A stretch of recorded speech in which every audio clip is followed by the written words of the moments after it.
ए अनहरा, बोल बनरा।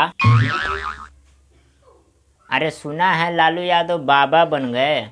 कौन सा बाबा बने हैं? बागेश्वर बाबा, राम रहीम बाबा, आसाराम बाबा?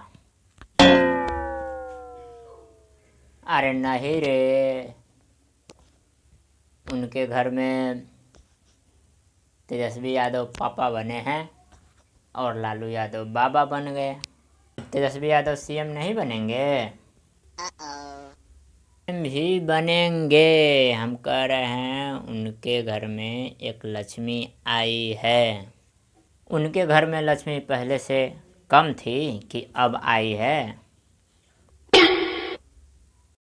यह वीडियो केवल एंटरटेनमेंट के लिए है। कृपया इस पर अपने दिल पर न लें और न ही इसका कोई गलत प्रयोग करें और न ही इसका कोई गलत मैसेज करें। यह वीडियो आप सबको हंसाने के लिए और आप लोगों को खुश रखने के लिए हमने बनाया है।